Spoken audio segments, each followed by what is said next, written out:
And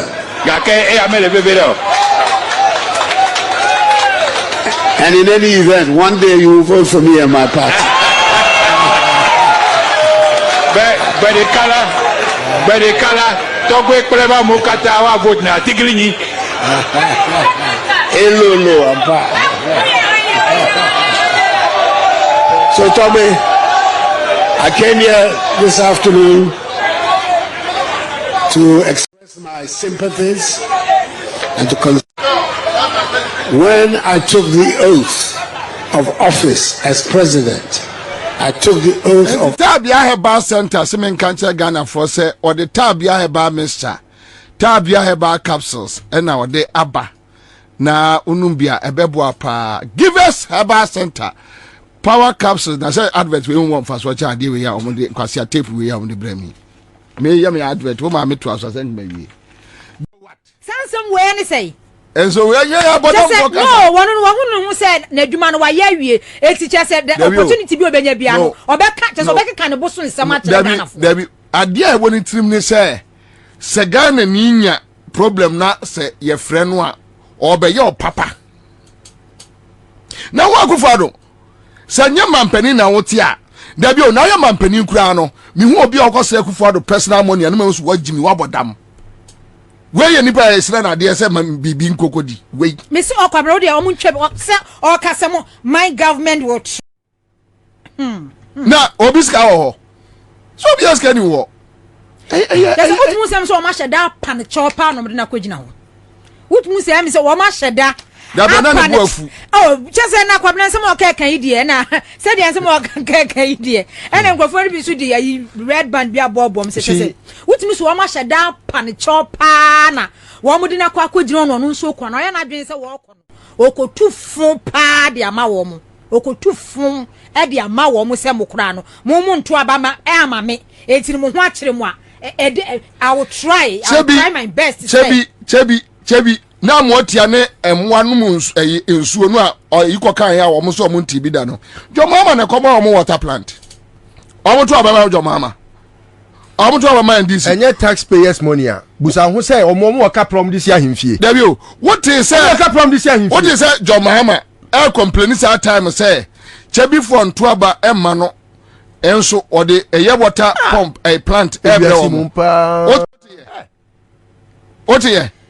what is in this work or na so akwa just go there, do what you need to do because you was said there say Akuffo Addo see obi antua tax ma wa they will not come and beg you and then so far so be we ase because who knows any politics mu na na wo no you obi kan ye etire na abọ form na mokoto abama wo na wo 2016 and na wasa be wiem 2020 wo ska so pa wo wiase mu ebua because opposition na wa Akuffo Addo wo no yire na o ma jo ma so to opposition ne wo fa so ta Akuffo Addo billion times jo ma to opposition ya ye ntua ye tax ma ye ntia de jo ma call kan Ansah PENDREAM TV there osia dem yopo eti for higher PENDREAM TV mpacho say na your first time and subscribe to channel no fa Ansah Addo man so say the video be atu a we be first person na we hwe we hwe video ni we pe send voice note mine e was 0277128777 0277128777 e be bo akere Ghana for nyina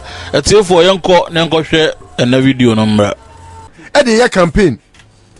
Okay. When you so na the year campaign, so Listo me back. Na so my updates.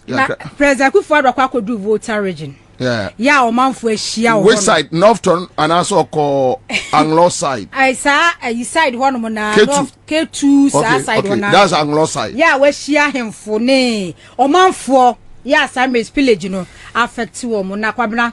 Metie ni speech ni nsema wa kan kakra. Eyam ahometi.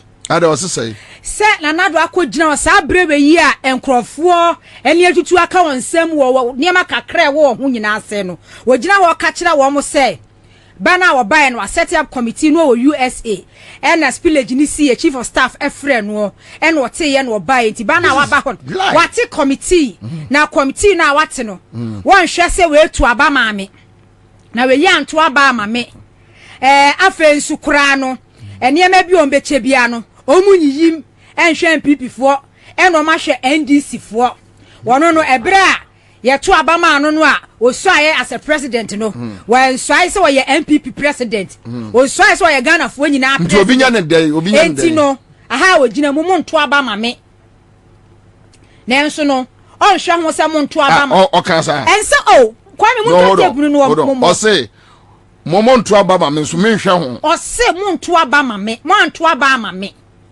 enso me hwe ho my baba because me ye the leader me ye Ghana president me for them you na guy monto abama o taxes o mutua ma dwoma ama ono oyire sanya ketufo taxes a wo Akuffo Addo hiani wanchi etese o yire hiani wanchi ne otimi to bag $35,000 oba fotan we otimi bie eye hotel $6 million eye omusika so eye madness so be catch am say monto abama me yes they won't vote for you but who be the president here omo taxes omo ntua madwoma ama omo taxes no wo ho so omunya disaster sa taxes ni bi enyo oboto obi nka se koje amoati aboto musika because the ka monko musika enka ibefo they don't need your money we unyimi more da mo then someone akwabena wagina ho ya na we unyimi more da mo because it ama na kwa ma yaka mo pa me de me ha me ma metinyo no o say me ene ma ba ha because me won wa say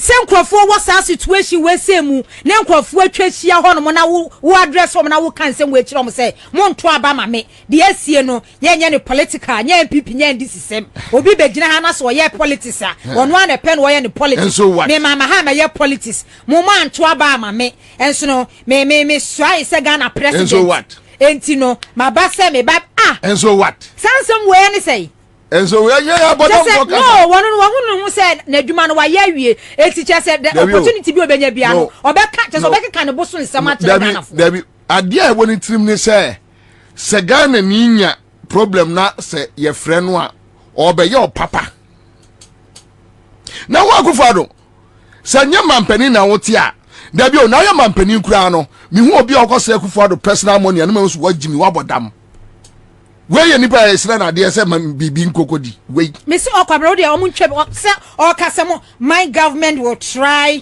and do something ayo my nisika what say my government will try you will try yeah disika ma omutua taxes omuto nsuo num oji omo tax obebi ombeto bia no oji omo tax ade bia wo mo ye bia omo jo sika ni nyina aba ho asemo ato eye Ghana ni no Fesikani bebeboa no a you are talking as if say obi ba be power chawo say wo de sire sana omo hine koka community day senior school si na sase so aka chen say wo ye so ye bemen to power ene pam se fa kan kwasi asem ne agimi sem e wo Peace FM e na osore koya no obi anka hwe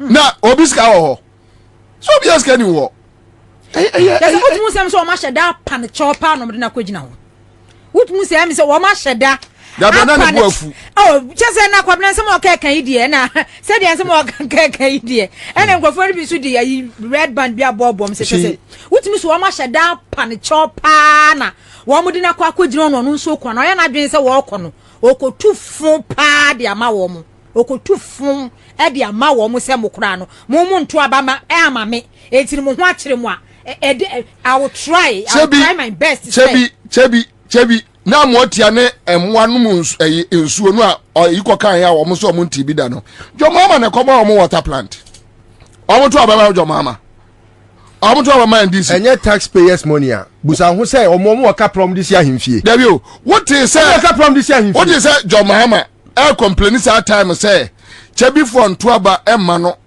enso ode eye water pump a plant ebe o what is in this work or na so akwa just go there do what you need to do because eye wasa there say Akuffo Addo see obi antwa tax ma wa they will not come and beg you e dey na wo so fa so be na wo wi ase because wo no sanya politics mu na be na wo no obi kan ye etire na abọ form na mo koto abama wo na wo 2016 and na wasa be wiem 2020 wo ska so pa wo wi ase mo ebua because opposition na wa Akuffo Addo wo no yire na o ma jo ma so to opposition ne wo fa so to Akuffo Addo billion times jo ma to opposition ya ye ntwa ye tax ma ye ntie de jo ma ko kan quick one pacho twa yan man ama quick one pacho yenkote the Jomama call keto okokai.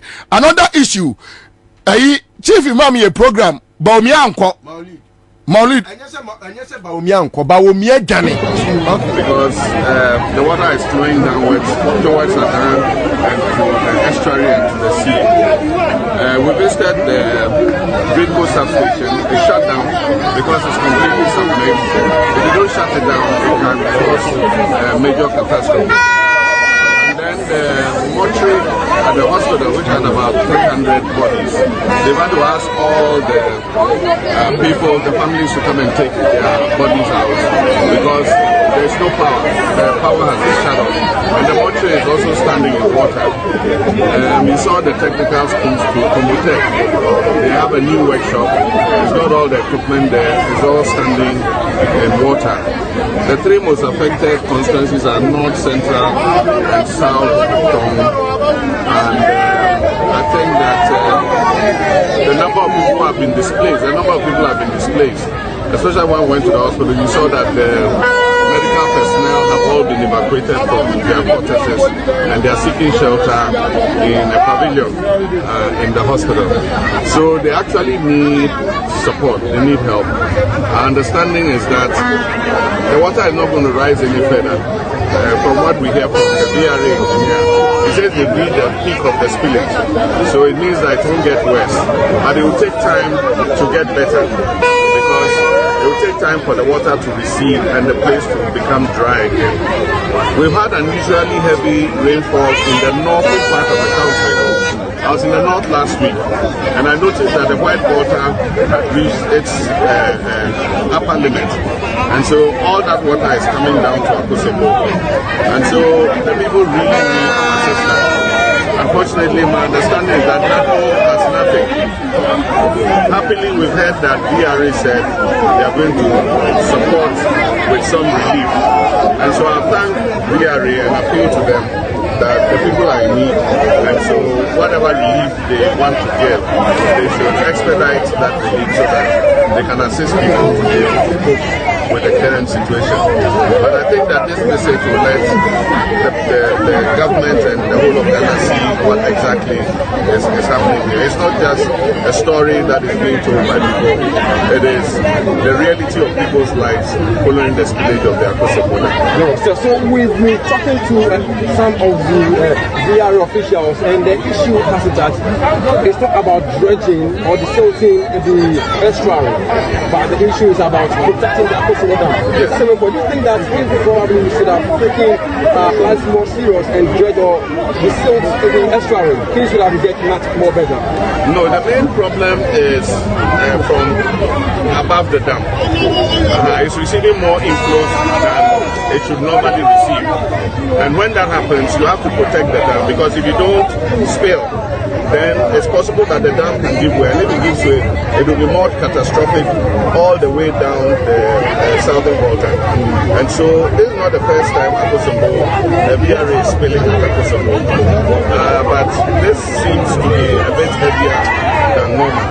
And so I do think it's fine. But it's also good to dredge, because if you dredge, the extra volumes of water are able to move faster. For instance, you can see under the bridge, several parts are silted. If all that part had been cleared, it will be easier for the water to flow through so that it doesn't back up into people's houses.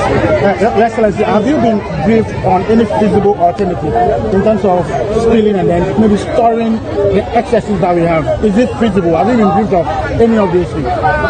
Well, I don't know anywhere in the world where you can store spilled water, because the volumes are so huge. Ena nsuo to a ewo se ebegum na yede san nsuo na ebegum no e de power e de nya electricity. Ena for a very long time ye nya said ye ene ye nyan. One should be able to know say there nsuo to, in fact for the first time nsuo to wo stream ho no omusina ano de papa and still go so. Now once you get to know some of these things, you have a plan for it. And it's not as if say Matthew for no omono omada. But I they hope have that been you giving hints. I hope that you heard VRA blaming Matthew. Blaming what Matthew? There be omonka. Almost Matthew for more than necessary information. You see, I know the church of Mukromni Nyansa. Obi a o manage dam bia no.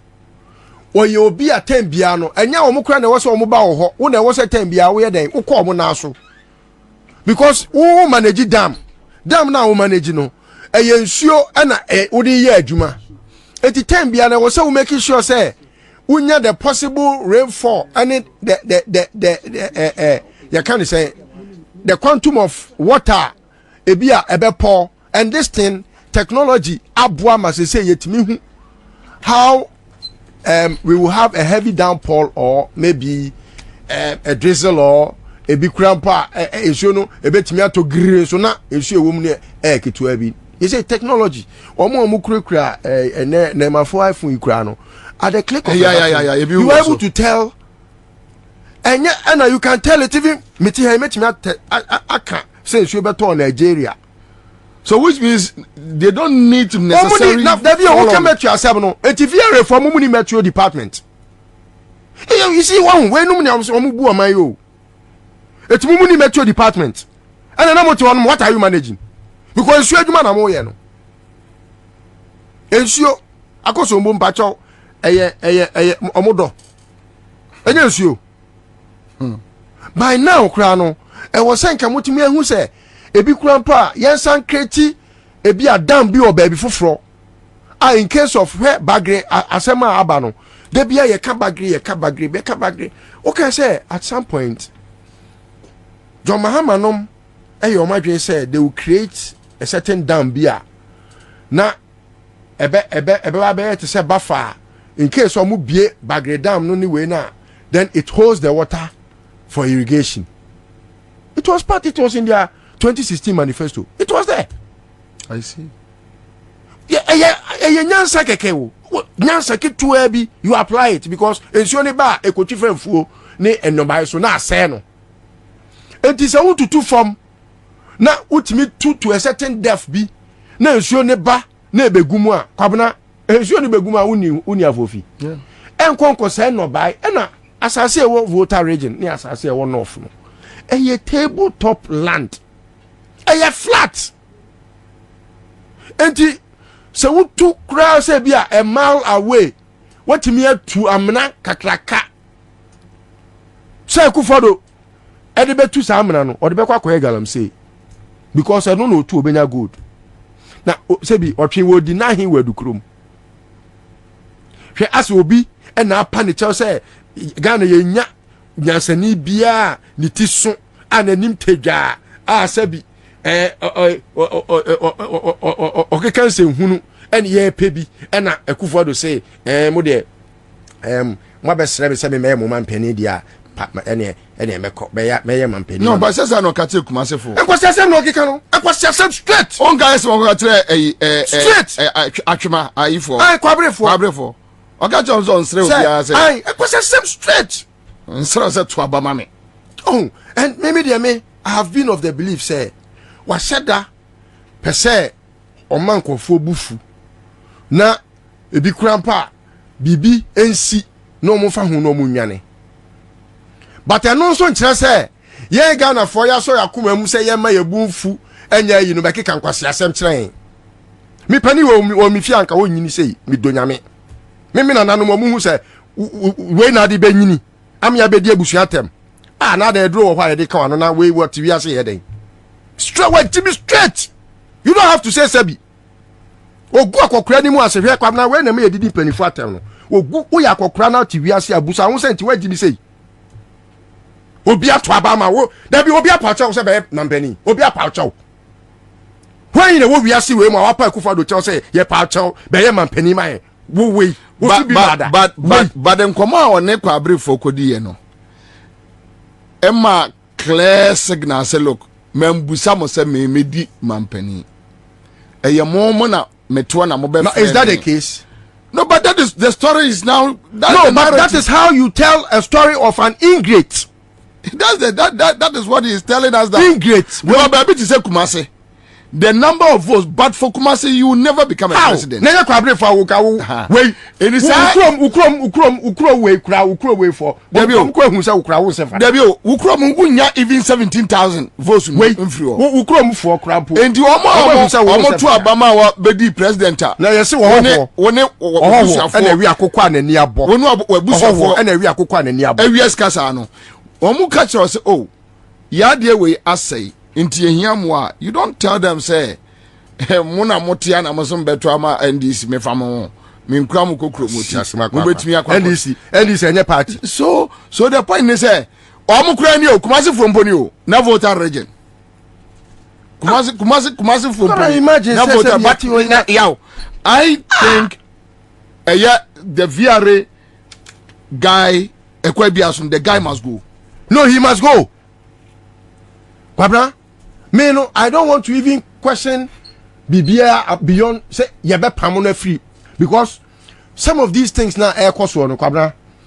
Now what I think and what I would want to encourage Ghanaians to begin to do. For example, Bank of Ghana governor no, a time is coming, the office won't miss you. No, we have to let him know. Say Beka can the office won't miss in the office. Be a 1 week. You need policy for the best face will come out. Won't me call the office. So what Jimmy was here to say in Ansah, we are yakwa. Ebeka Akuffo Addo crap. The same thing because it's look, like we have to let the world know, sir. So yakwasiana so better yes, you better yakwasiade. Actually, we will show them how hooligans behave. That is how we must behave. The civil servants no crano because of politicians they don't fire. Yes, they don't care. Now we any year so wow ye because this very guy and the outie Ora Kenzo nomne the kind of explanation they under any jurisdiction they should just go. I was say you a dinner ya. Na nipa na ono no sabi oh one to your friends say we akukwa anani abo.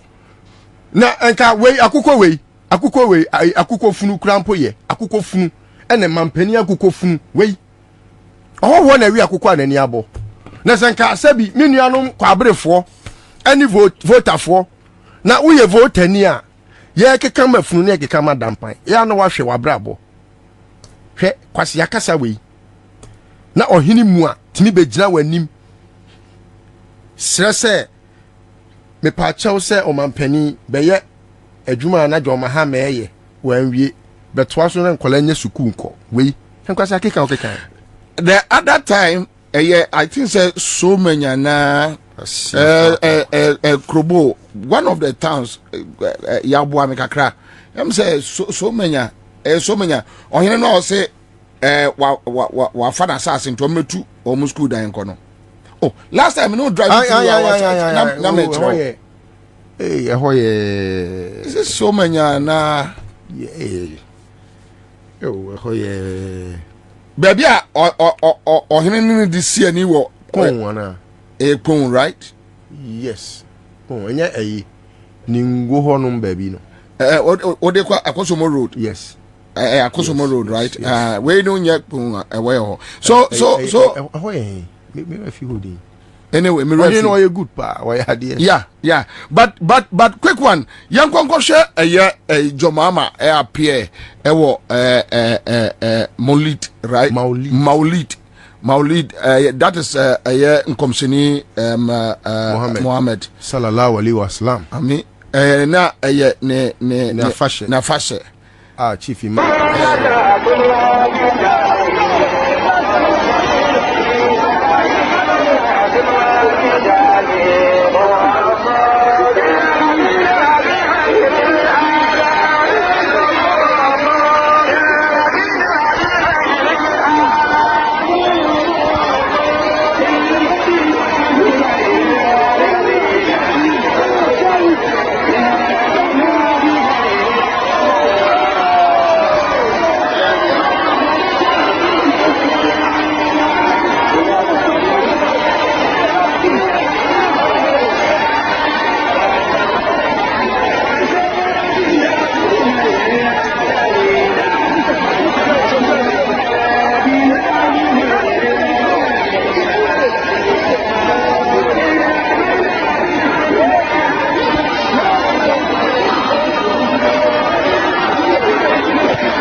Amanfon bebre jiri say a disrespect to a chief imam Sheikh Shaributu obianim Sheikh Shaributu wabaya a father figure me free say only one of the leaders, one of the religious leaders mean maintain some Bonnie Biada never. We are say no, ne body language, ne demeanor, everything about him is so peaceful. Yes, when it comes to issues, but say on one ni pedria, and I'm for Jiri say Baumia just decided to disrespect him. Though I don't know, meaning the entire I haven't checked, but I'll give the background. Maulid ne afasha chief imam channel bosome ye October ne de toso du bako afibia na afasha omode ye nkyerɛkyerɛ efa ye okomshani Muhammad sallallahu alaihi wasallam kwan a ofa so ma Islam ebeda adie ma ene abeye adasa nyina adie nti religious program oye na oya o invite panimfo a omo ewo Islam mu nimdie na omo abeye nkyerɛkyerɛ se ne beya bema omo a especially omo ye Muslim fo wo Ghana ha no omo behu se ne omo bebo omo Islam abrabo na while o invite nipa omo be nkyerɛkyerɛ no o sa invite edomo a omo soso omo ka bia ewo mu ya ebia sebio omo wodom di omo achi se na be ya omo nso ba betie nkyerɛkyerɛ ni bi na omo nso de aye omo omo de abo omo bra ewo eye ewiase asetenem nipa ya o ta frefre omo bi eye omampani ne amampanimfo dadanom na for example bia asofo ni bi wo hokra omokọ nakwa wakọ pen na so what I call him say this year na me te say ora John Mahama ka say say wantimi ama enso wa ma no krampo no say yesi awotwe ankodwa boase a ne ngoma de ekọ na kwabra de si ye nie papa bi wo chief imam office wa ye frɛ no Sheikh Y0u na kwabra in fact oye obi a one bawumia ena ye adwuma oye bawumia kwala osuma no Y0u yes wono na bibi boni bia e be koso wo chief imam office obi a no wona ye ring leader ena wafa enkofu bi akwa bi a na ono so wote America na o immigration for ni ni bi na wo mo abono na o ma betena chief imam office o ena boni e koso ko twi ba brema nyina o mu na edie in fact pardon 2020 ye to aba na obekai say chief imam tifie won ka so wo ko ba bia enkofu ekopeja ni sika mu ede ne ko gina mosque say o kwa ko congratulate ba omi a okay sa story no yeah Emma chief imam bu fu ye say na ba ne kra ye mu boy e dey na aso me ko congratulate obi eno nkamfu a kwabra previous years maulid o maye no o ma hu say ten bia John Mahama eba maulid na se no akwete say on say nyankopon wo chewade a no de a chew ne charisma no Emma edom epu behwe no in fact enkame ya ye say amafo hunu a omo ho keka no ekosoro kra chen say empanifo a omo aka no a omo eba ho no enti last year for instance John Mahama drew ho no in fact fans a wo je no ene deda eba ho no afei for a while na omo ntimi kwa konteni ye friend is saying osebo na omo bono no ena bawomi abaye in fact it is said yes bio fitiwa obi amfi no ena ene ode na niwo na ode kotena ne baabi eno ho abufuo ene ferie ena obekaye a bawomi akoka say Malam John no na sa Malam John no emma omubu fuye afra se no se wo a wo ye kremoni munafiki wo nya kremoni papa na wo sori a wo ni nanenam baabi basa na wobi abetinya be kotu Quran wo kura na wo ye kremoni papa no ba ye kura wo ntimi an kotu Quran enti eyade a ayemina sepo ehihye binumu na chief imam so owo abusua kwabna sebi preduasa papa ya tena ga na hase ne wo ka no onya obi sebi ontia una so kura no opa uchew so unim say he is my father too and as a father and son you know enyo ma akoso ne doso kwabna ba akoso ne say wo ba womia wo ko she chief imam bo last 2 years say maulidi ya mu o say chief imam asi school dan bi wo ni fichire wa wo be ba be si dan na ma no ama dan na ye krabehwe ena dan na si wo ena kwabna enya nansen ena nkofo aye so mo jeje ntoboa e de asi a chief imam na ankasa enu a na esa asi na ade a kwabna enka enya ade anka dan no be se 2 years ago 3 years crampo ago wo be share boss wo be sie no e dan no da so si wo makotwitwa ho video kra ma emre bi yakoye ho your friend is enchechire bi na we na rim yaw no na oye bawomi akwala no akwala bi so akwa bi wo bawomi office yeah ono so ka ho obeye press conference say omo be akodo Jo Mahama all his cases na emom oba ne ka ni mesi no si na o metena your friend is saying ni seat so e ma ne nko round me video ni bi o yes anu na chief imam bufu e sa video na me dey send chief imam na bu afu a o teateam gu o mo so say but the point is Baumia I don't think about me uncle o ntimi nko because kwabran ko duru ho a enu ade na yaye wo form no kwabran ko beje ne home na enko Baumia eye bema pa ne ko si ho a because like what me na be say I hear say na say krampo no wo ko ba bia nkramofu ahia onye careful but why because wako kantam kese a yenka mate say because Awa Muhammad ebe explain here say Awa Muhammad MPP aye ne write up bi o unfortunately I don't have time but what time to aso no we try beto aso Awa say enkomseni Muhammad birthday de hunhia na bibia sa akra ni woni kwabran de be ma Awa ni magu asepa ni say ehunhia akosi presidential days na esi ho no wa hwe video no yeah days na chief imam tiase no presidential days anti sada no me hwe sada na mu say Jo Mahama Nyankopon say hira no na unim the presidential days sa blue na ye de your friend say coat of arm aboso no yeah na Jo Mahama kwotena ase but unim say ono Awa no patch say the Islamic world no don't recognize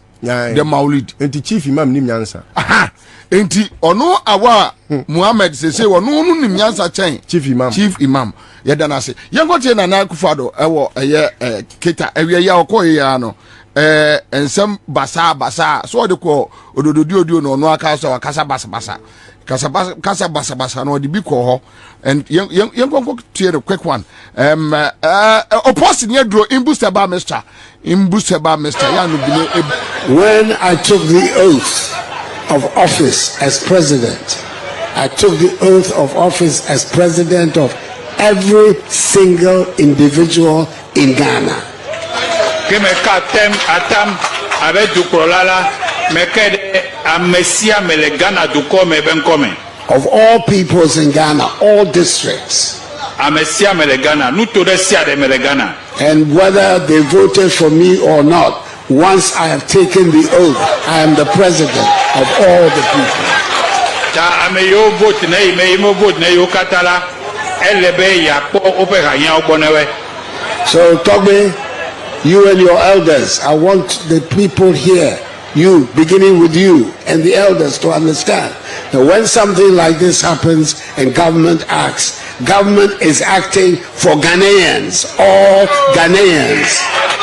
Ta mjebe Bbbie kula ya mechichoka tawa nyabene ni Bbbie jola jidudula edena sime ne Ghana toka ta meda medekelemo. I came here because Ghanaians are having difficulties and are suffering. Me va fi gomenye be Ghana to kuki nu le fure no alebo le fukpe ya ta ibara. And it is my responsibility to try and help.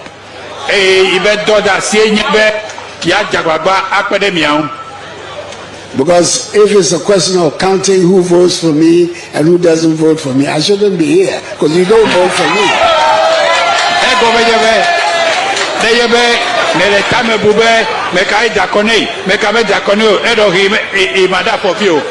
But that is not my concern.